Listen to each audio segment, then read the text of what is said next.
ሄሉዬ ግን ማለት ነው ምን አንቺ ብቻ ሰውን ሌላ ሲስተም ውስጥ አስገብተ ዝም ትላለህ አላለችም?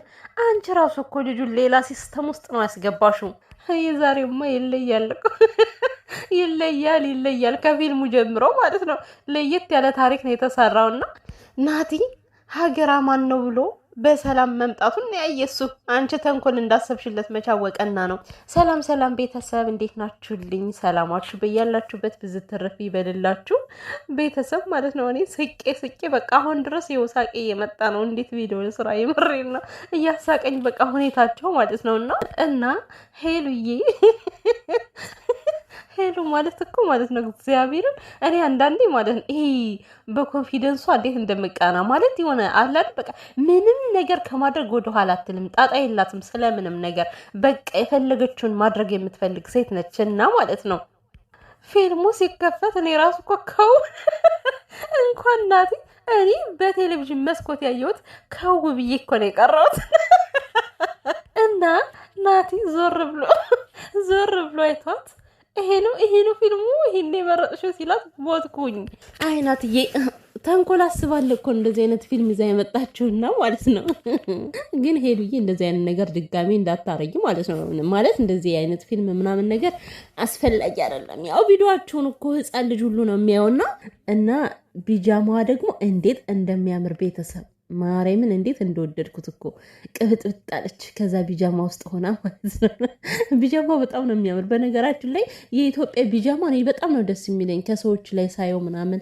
እኔ እንኳን ለብሼ አላውቅም በዚህ አጋጣሚ፣ ግን ሰዎች ላይ ሳየው በጣም ነው የምወደው የኢትዮጵያ ቢጃማ ማለት ነው። እና አሁን ከሄሉዬ ላይ የለበሰችው ቢጃማ እንዴት እንደሚያምር ከቅብጠቷ ጋር ማለት ነው ሄደላት እና ሄሉዬ እንደዚህ እንደፈለገች የምትዘናው ከናቴ ብቻ እንደሆነ ያው በደንብ ይገባቸዋል ብዬ አስባለሁ። ከብዙ ሰዎች ጋር ፕራንክ ስታደርግ አይተናታል። በጣም ብዙ መተቃቀፍን ብትሉ ማለት ነው። ግን የናቲ ቅብጠት ደግሞ ለየት ይላል። በቃ እሱም ያውቃል እኮ እሱም ያውቃል። እና ምንም ይሁን ምንም ይፈጠር ምንም ግን ማለት ነው ያ የድሮ ሄሉ ስለተመለሰች እኔ ደስ ብሎኛል እናቴ። አሁን በቃ የድሮዋ ሄሉ በቃ ትክክለኛው የድሮዋ ሄሉን ነው እያየሁ ያለሁትና ማለት ነው። ተመስገን ናቲ፣ እናመሰግናለን። እውነቴን ነው እንደዚህ ስለመለስካት ሄሉን። እንግዲህ በመካከላችሁ ያለውን ደግሞ ፈጣሪ ያውቃል። እኛ ምንም ማድረግ ስለማንችል ፈጣሪ ያውቃል ብለን ለፈጣሪ ሁሉን ነገር ትተናል። እንደሚያስተካክላችሁም እናምናለን። ነገር ግን ሄሉዬ ስለመለስካት በጣም ነው እኔ በበኩሌ ያመሰግናለሁ ናትዬ ማለት ነው። እች ነበረች የናፈቀችን እጅ ሄሉ የፈለገችውን ነገር ማድረግ የምትችለው ሄሉ ነበር የናፈቀችን። እና ቤተሰብ እንግዲህ ይሄ ፕራንካቸው ማለት ነው ያው ከድሮ ጀምሮ በፕራንክ የታወቁ ናቸው። በተለይ ሄሉ ማለት ነውና ከድሮ ፕራንኩ የሆነ ስቴፑ እያደገ መጣና አሁን ወደ ልጅ ተሸጋግሯል ማለት ነው።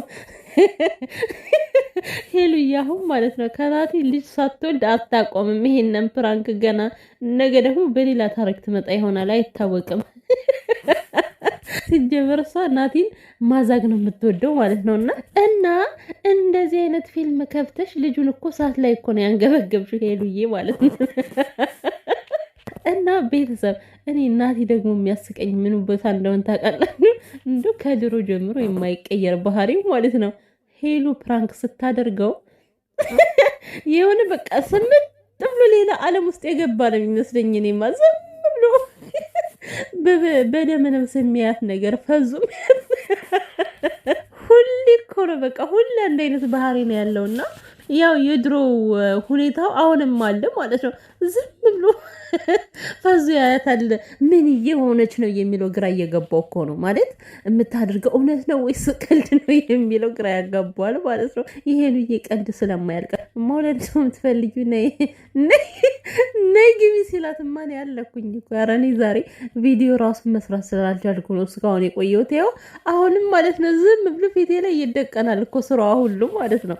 እንዴት አባቴ ነው ማውራት የምችለው? ሄሉዬ የኔ እናት ይመችሽ። አቦ የምሬን ፈታ ነው ያደረግሽንና እና ከቤታቸው ምን አየው መሰላችሁ?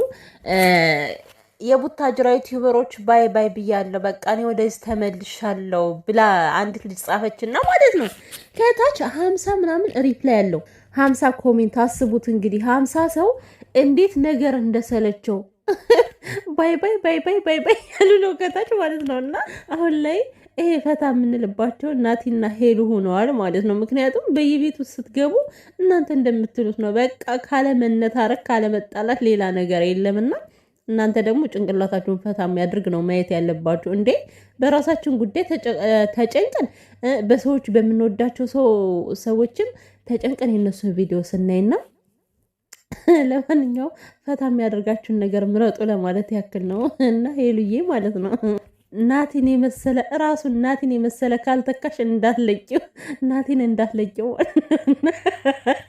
ልጅ ይዤ እዞራለሁ አላለም። ናቲ እኮ ደግሞ እሱ እኮ በተራው ይቀልዳል፣ አይገልጸውም። የምር ቀልደኛ ናቸው ሁላቸውም። እና እንቺ ኪሴን እየዋላለም ልጁ ኪስ ውስጥ ነው ያለው።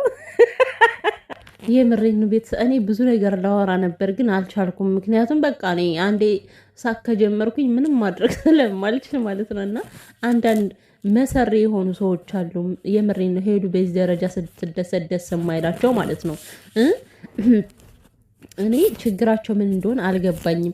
ከናቲ አንደበት አንዳንድ ነገሮችን እየለቀሙ ናቲ እኮ የሆነ ሳይፈልግ እኮ ነው እንደዚህ የሚሆነው እያሉ የሚሞጣሞጡ ሰዎች አሉ፣ በዚህ አጋጣሚ ማለት ነው። እና በነገራችን ላይ ናቲ ባይፈልግ ኖሮ ማለት ነው ሲጀመር ከደጇም አይደርስም ነበር። እንኳን አይደለም በዛ ደረጃ መተቃቀፍ፣ ሄሉዬን እንደዛ መሳም፣ እንደዛ ማስደሰት እና ዝም ብላችሁ ወሬ ባታወሩ ምን እናወራ ብላችሁ ከሆነ ብዙ የሚወራ ነገር አለ እኮ እንዴ። ሌላ ነገር መረጥ እያደረጋችሁ አውሩ።